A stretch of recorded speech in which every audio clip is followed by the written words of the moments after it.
Welcome to the Experience Darden podcast. I'm your host, Brett Twitty, and you are listening to a new episode. On this episode of the podcast, we engage in something of an annual tradition here on the Experience Darden podcast. We catch up with the newest consortium liaisons here at the Darden School of Business. As always, if you find this conversation helpful, be sure to subscribe to this podcast. And remember, you can always find additional news and updates on the Discover Darden blog, our social channels, and more. Now, without further ado, here's my interview with Darden's newest consortium liaisons. Camilla, Chris, Amari, Beth, welcome to the podcast. Thanks for having us. Yes, thank you. It's a real pleasure to be here. Thank you, Brett.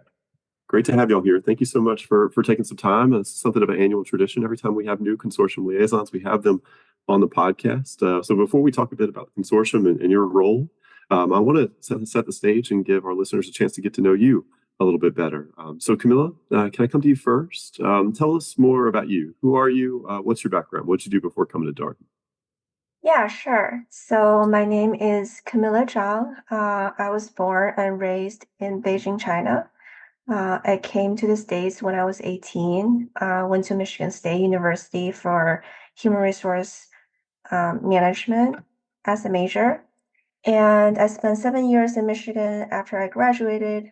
I have both a bachelor and master in human resources. So I went into human resources for 5 years before I came to Darden. I know you have questions later about why I decided to come to MBA, but in a nutshell, for now, I just realized human resources wasn't really for me. So I decided to come back to school, and here I am. All right. Well, thank you so much, Camilla. Chris, how about you? Who are you? What's your background? Absolutely. Thank you again, Brett, for having us on. My name is Chris Woodfolk, and I'm a little bit of a hometown hero. I was born in Charlottesville, Virginia, so I grew up here, which was great. And I went to UVA undergrad. I was a leadership and public policy major, and graduated with a bachelor's in that, and then moved to Charlotte, North Carolina, and worked at LendingTree, which is the nation's largest online loan marketplace, and was there for a number of years before coming back to Darden on their corporate strategy team. And I am going to continue on that wave and keep doing corporate strategy and consumer strategy work in my internship this summer. All right. Well, thank you, Chris. Amari, how about you? Tell us more about your background. Absolutely, Brett. And again, thanks for having us on the podcast. Amari Brown. I was born in Decatur, Georgia, and then raised in Springfield, Massachusetts with my grandmother. I moved back to Georgia in Atlanta for undergrad. I went to Morehouse College. I was an economics major, had a few internships in the financial services also while I was in undergrad. After graduation, I spent the last 4.5 years at Accenture as a technology consultant, doing a lot of work in, financial service implementation with SAP, Oracle, and projects of that nature for large financial services companies. And coming to Darden, well, after Darden, with this summer, I'll be doing investment banking. Okay. All right. Starting to look ahead. The summer's almost here. Internships are almost about to start. So, Beth, how about you? Tell us more about your story.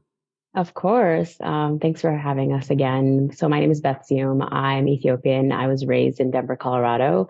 I kind of hopped around a little bit. So I went to school in Washington, D.C. at American University. I studied international studies and business administration as a double major. Post DC, I went to Texas and I was at an investment management firm called PIMCO, and I did a little bit of sales there. And now I'm back on the East Coast in Charlottesville, Virginia, and I'll be doing economic consulting for my internship. All right. Well, Camilla already shared a little bit about her motivation to pursue an MBA. Chris, I want to come to you next. Tell us about how you decided you wanted to pursue an MBA and what led you to Darden specifically. Absolutely.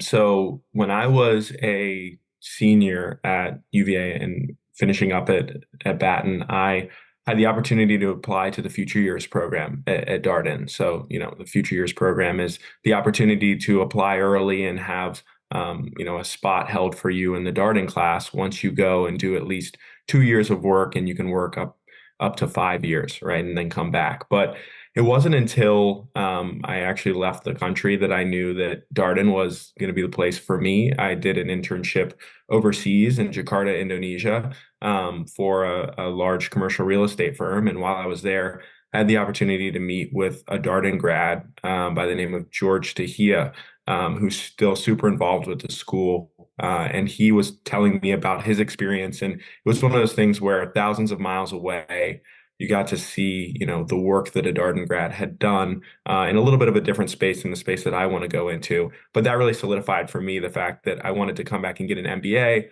but more specifically at Darden. So you fast forward, I guess, 4 or 5 years to now, and here we all are on this call. So super exciting. All right. Nice to have a future year scholar on this call. We've had a number of conversations with folks who've applied to Darden through the deferred enrollment program. Catherine Alford, my admissions colleague, leads. So she's actually been out on the road recruiting for that program this spring. So application season for them. So Amari, I want to come to you next. Why an MBA and why Darden? Yeah, that's a fantastic question. I'll start by saying this. Working at Accenture or doing, consulting out of undergrad is a good foundation where you get to learn PowerPoint, Excel, learning how to talk to stakeholders. But at the same time, I think for me, there was, certain verbiage going around that I didn't really understand. And I felt like I spent a lot of my time maybe after work or during the weekends trying to catch up from a conceptual standpoint. So I knew that an MBA would definitely fill that gap. And one of my longtime mentors, Jason Spears, he went to NYU to pursue his JD and also MBA. When I spoke to him about it, he always spoke very highly of Darden because he had people that he knew who went to Darden, and he said the training there was fantastic, but it wasn't going to be a walk in the park. So that really intimidated me at first, but after just coming here, to campus for an open house, I remember there was a Q&A session with one of our career coaches, Paul Reeder, and somebody asked what makes a good Darden candidate or a good Darden student, and he said, you know, yes, you look at the MBA salaries, and they're very lucrative, but at the same time, nobody's going to pay you that type of money to walk in at 9 a.m. and leave at 5, and Darden is going to prepare you for that. And I think after that, it just really sold me. I knew I was going to be challenged. I knew that conceptual knowledge gap was going to be closed, and I thought this was going to be the perfect place for me to really excel my career. Yeah, I appreciate that. Darden's known for being challenging, but I think that's where a lot of the value in the experience is, that you're going to be really pushed while you're here. Beth, why an MBA for you, and why Darden in particular? Yeah, that's a good question. So I was in investment management for about 3 years post my undergraduate education, and it was a great experience. I learned a lot. I didn't study finance in undergrad, so that opportunity opened up a lot of doors for me. But I realized that I kind of wanted a change of pace and maybe potentially switch industry. So I thought that maybe pursuing an MBA would be a good opportunity for that. So when looking at schools, I knew I wanted to be on the East Coast because the East Coast is the best coast of the United States, in my opinion. And I looked at Darden specifically because one of my colleagues at work, he went to Darden. He was speaking highly of the program. It was very, very challenging, but there was a lot of opportunities that came from getting your MBA education at Darden. And I looked a little bit into like the travel opportunities because that was super important to me. And Darden offers a lot of like study abroad courses and just opportunities to engage with like international businesses and individuals that live abroad. So I applied to Darden and luckily I got in. So it brought me to where I am today. Camilla, one thing we didn't have a chance to hear from you is why Darden in particular? What led you to Charlottesville? Yeah, so like I mentioned earlier, I was in human resources and figured out that wasn't for me because I actually had a stronger interest in business operation. So my past mentor from my work actually brought up this idea of going back to school for an MBA degree to pivot into general management in the future. So at the time, I started looking for schools that will actually help me develop the skills that I don't have to move into general management.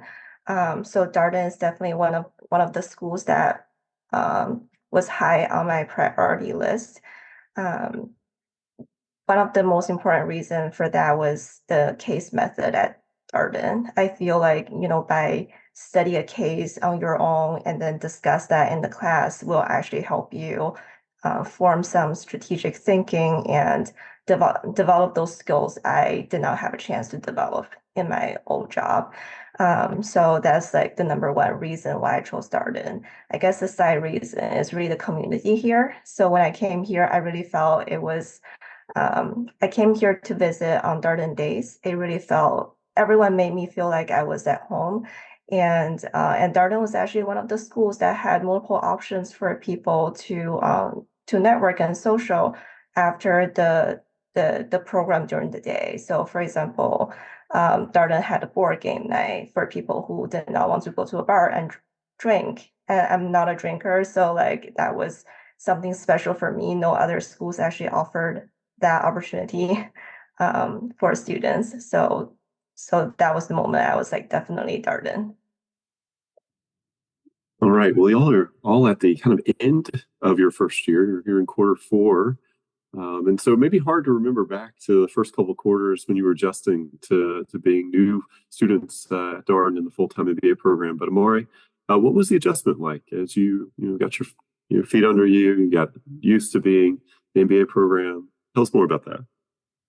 Yeah, I would definitely say, there's waves to it. I think the first wave, you're just excited, you're overwhelmed. You're thinking that you're going to take on the world, which you are. But then the second wave is, you're trying to figure out what you want to do. There's a lot of avenues that you could go towards in the MBA program, consulting, investment banking, general management. But that wave is very short. And then once the companies come, especially here at Darden, it's like off to the races. So you're trying to spend time, number one, prioritizing class because there's no way to add value during the interview if you don't, have that conceptual knowledge. So you want to make sure that you take your courses seriously, but also at the same time, juggling recruiting, and especially if you're going for consulting. Actually, I take that back. If you're going for any industry, it definitely takes a lot of industry research, showing up on time, being prepared for whoever individual you're going to speak with. So, that definitely takes a lot. But then again, that's why I signed up for Darden because I think that's going to translate in other avenues of life, right? Like whatever, first 2 years out of your MBA, it's going to be drinking through a fire hose. You're also going to have to juggle personal stuff if you have a significant other or just your family and friends. But I mean, the first couple of months, it's definitely a lot. But I think by month six, you kind of like, all right, I know what I'm doing. I know how this works, and it's a beautiful thing because you realize how much you've learned here. And I think again, it's been a beautiful cycle for me.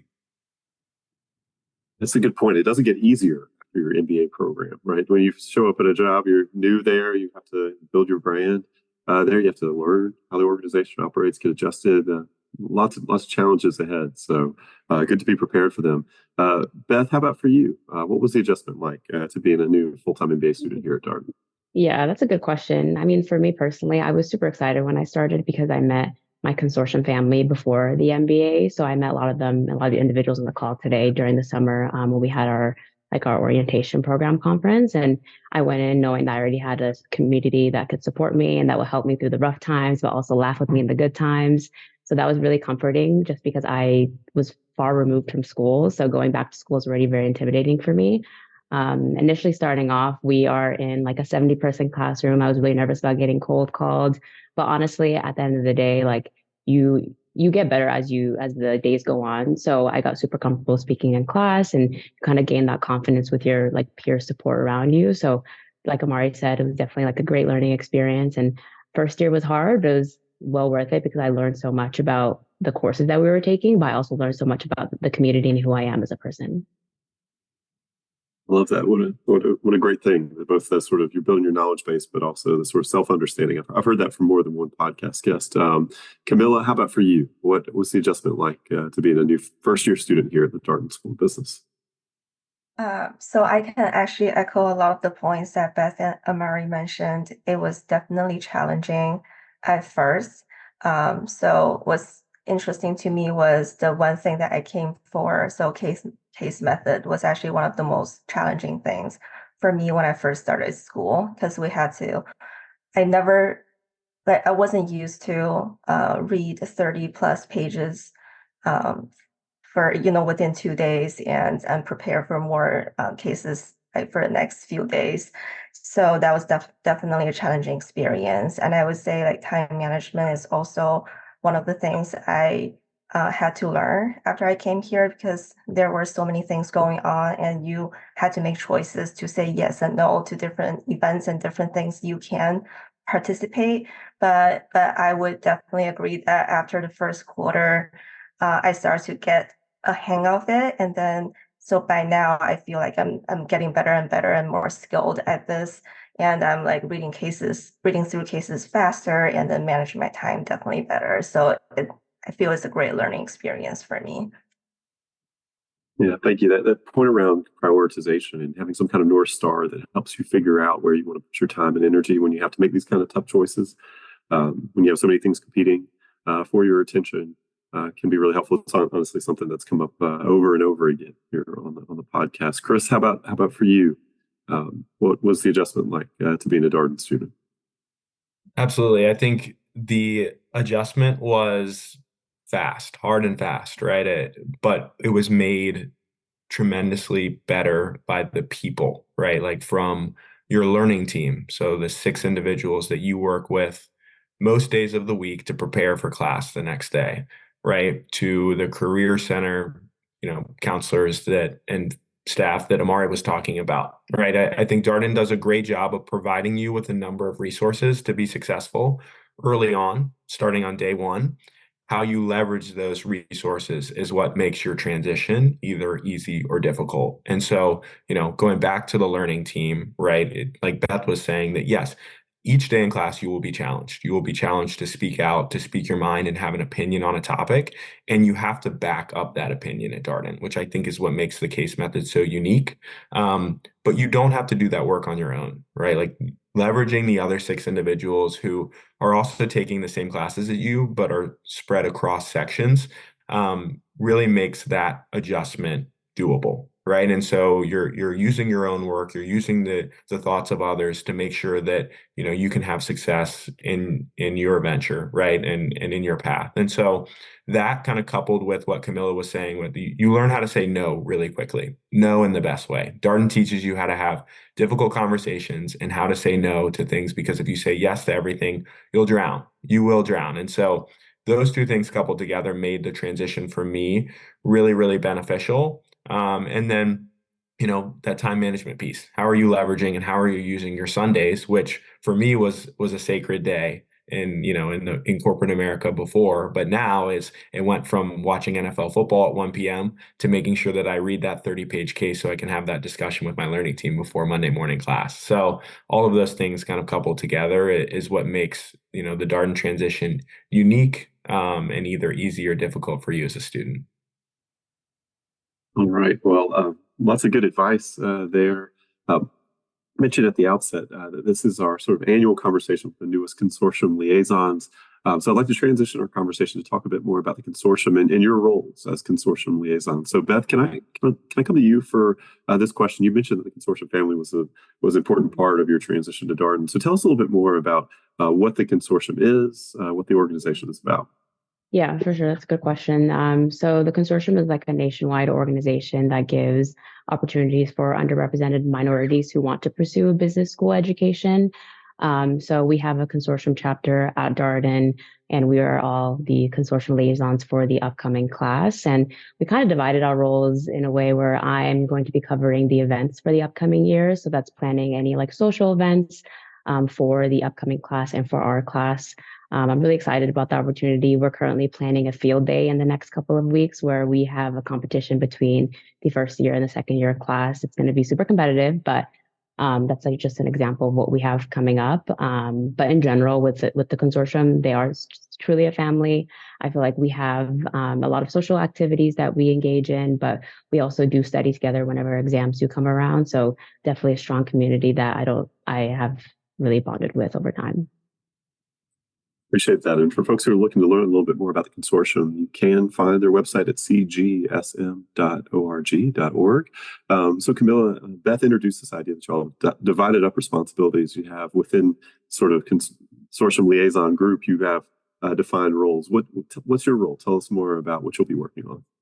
Yeah, so I will be supporting the incoming cohort of consortium students to prepare them to get ready for the orientation program, which is a program that's held by the Central Consortium organization.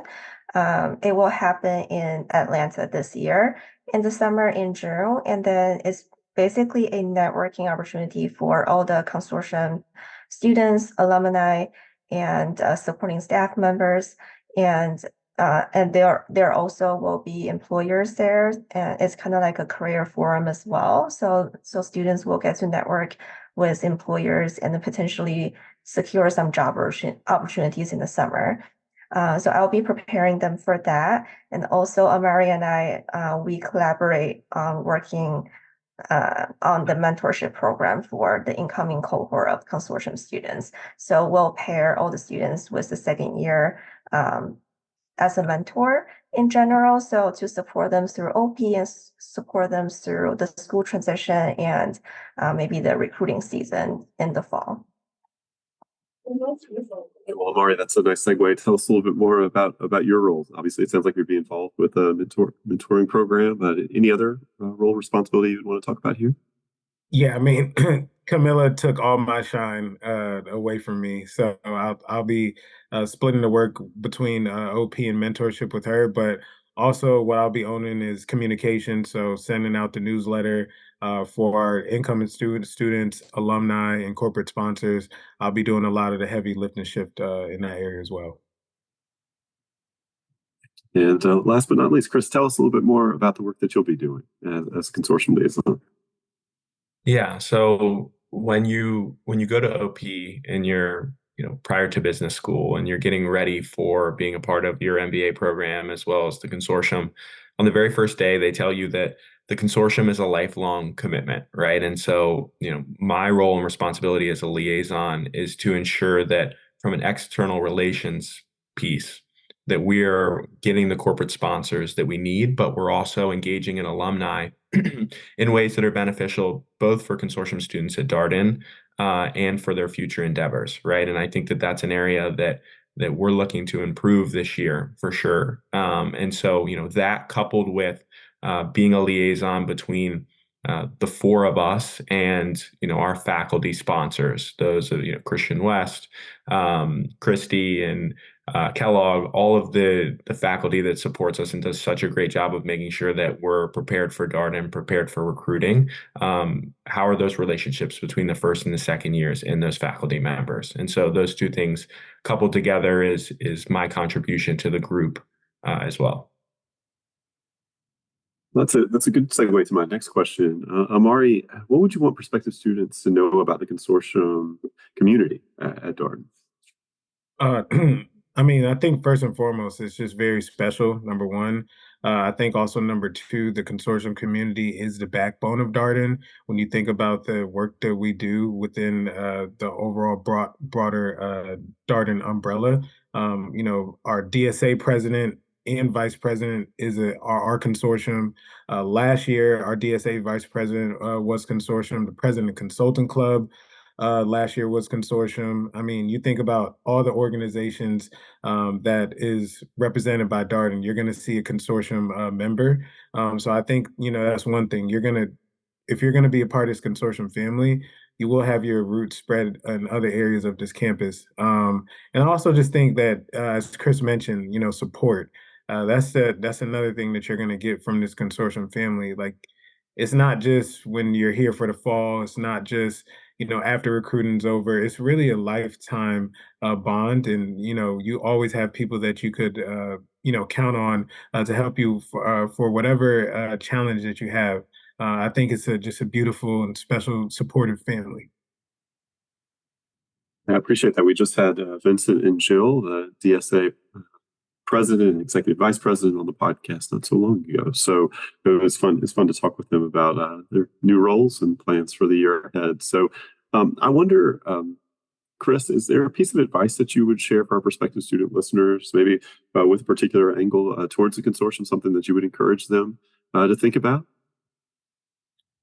Absolutely. I was on a call earlier this morning with a prospective student who was thinking about applying to Darden via the consortium. And one of the pieces of advice that I gave him was just to make sure that, you match your plan and what you want to go and do with kind of the mission of the consortium and how it aligns to the member school that you're applying to, right? And so you want to make sure that whatever kind of journey that you're on is a journey that is going to make the most sense at Darden and in the consortium, right? Is like the consortium is something that it is a commitment, right? And just because you get into the consortium or, you receive a fellowship from the consortium, like that in a lot of ways is not enough, right? It's like what your value to the consortium and to this consortium at Darden is, and Amari and I talk about this a lot, is once you get onto campus and onto grounds, what you're doing to fulfill that mission and how your journey plays into that role. And so, that sometimes can be a little bit unclear, but I do believe as you come and you visit Darden and you come to Darden Days and you meet with the four of us as liaisons and those in the consortium, you figure out pretty quickly, if your journey makes sense. And if it does, is Darden in Charlottesville the place to be successful? Because you can be successful in lots of different places. This is just one of them. But I do believe that this place has that kind of specialness factor for those who it makes the most sense for. Beth, I wonder, do you have any advice, building on what Chris has shared, anything that you would encourage prospective students to consider as they think about their own MBA journeys? Yeah, for sure. I think what I would tell prospective students is like figure out what you want to get out of the experience when getting your MBA. I think once you get into Darden, I'm pretty sure with all other schools, there's so many opportunities. Like there's a lot of travel opportunities. You're going to be recruiting, there's academics, there's volunteer work. Like there's so much you can do, and just kind of identify the main two pathways, like the main two key points you want to get out of your MBA experience and see like how to hone in on that. So if you want to focus on like recruiting, your internship in the summer, really take advantage with consortium, like what to do with the orientation program, leverage relationships there. If you want to focus in on like the social aspect of it, figure out what clubs and organizations you want to be a part of. So there's so much you can do, but it sometimes can get overwhelming, but just identify the 2 or 3 key avenues you want to take on when you start your MBA. That's great advice. Camilla, a piece of advice for our prospective student listeners to consider as they think about their own MBA.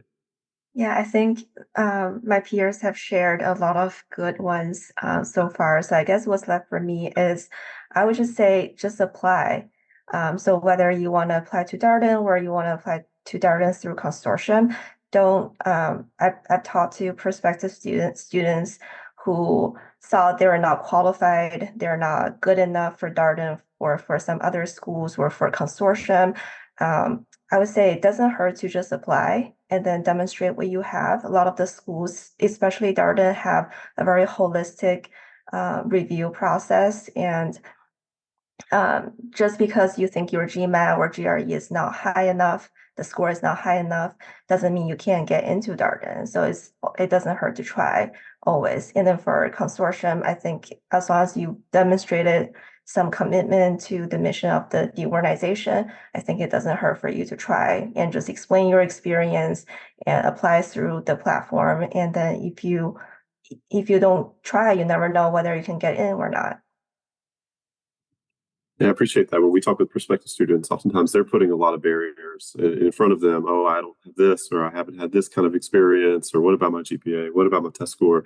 Just putting an application out there, just giving it a shot, seeing what happens. You never really know. And we were interested in your full experience. We're trying to get a sense of who you're going to be here in the Darden community. There's lots of things that we're focused on.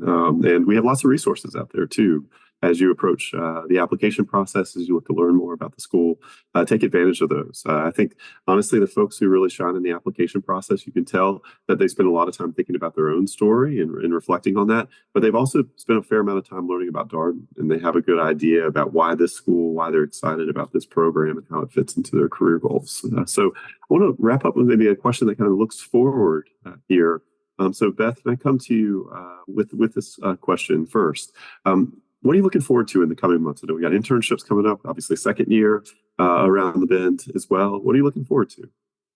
That's a good question. There's so much to look forward to, but I want to say in the coming months, I look forward to actually like engaging in the social aspect of the MBA life. I know like the first year is super challenging and you're doing recruiting at the same time. So there's a lot of like competing interests.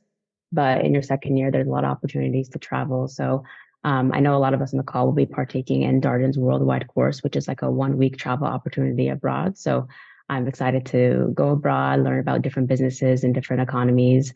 And I'm also excited about the potential to study abroad as well in my second year. So I'm really excited just to kind of understand and see what the MBA is like beyond academics.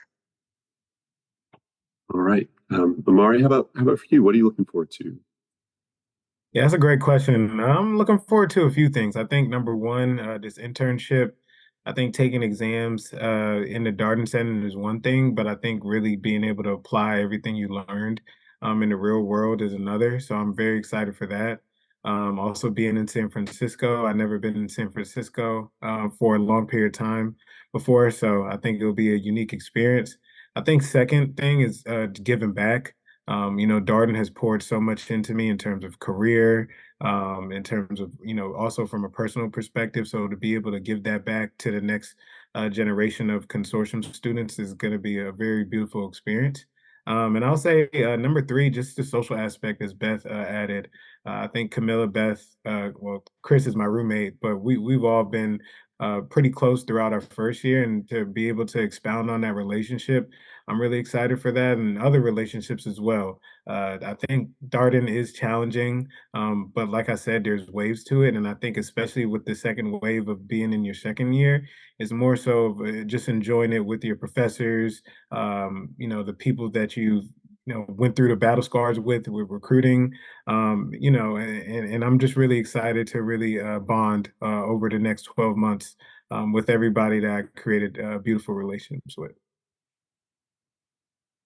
Camilla, how about for you? What are you looking forward to in the coming months? Also a few things. First, I don't think I mentioned this earlier, but I am going to Cincinnati, Ohio in the summer for a brand management internship with Procter and Gamble. So it's like my first job ever that doesn't involve human resources. So I'm pretty excited to see how that will be, whether I'll like brand management or not.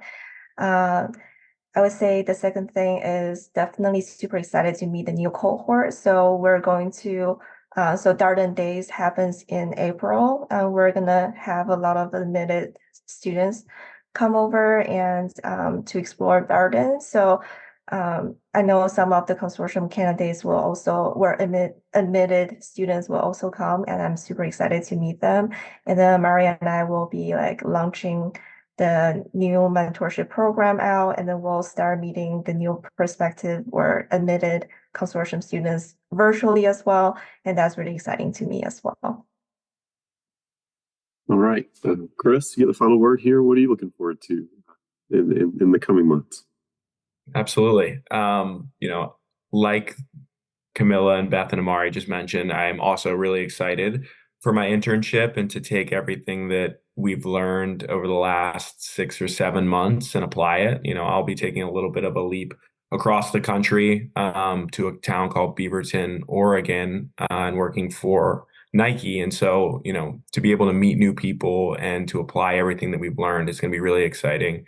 I think what I'm most excited about is watching us as leaders get a chance to take over, right? It's like now the training wheels come off, the second years graduate, and everything that we're involved in, consortium included, but I'm involved in a couple of other clubs like Community Consultants of Darden and the Real Estate and Luxury Goods Club, like how leadership positions within those clubs grow and evolve, and how we create those relationships and how we give back to the first years. So I think it's a super exciting couple of months coming up.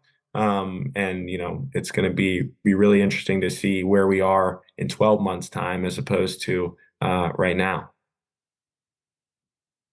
Right. Yes, we'll have to check in with you when second year rolls around. So what kind of leadership roles beyond just the consortium you've gotten involved with. So Camilla, Amari, Beth, Chris, thank you so much for coming on the podcast. It's so much fun catching up with the newest consortium liaisons every year and Good luck as you prepare for OP and all the exciting events this summer, and best of luck in your internships as well. Thank Thanks you, for Brett. having us, It's super Brett. exciting. Thanks for having us, Brett. Thank you. And that was my interview with Darden's Consortium Liaisons. As always, if you have any comments, suggestions, requests, anything you'd like for us to cover here on the podcast, we're all ears. We can be reached at Darden, it's DARDEN, @virginia.edu. Until next time, stay safe, be well, and thanks for listening.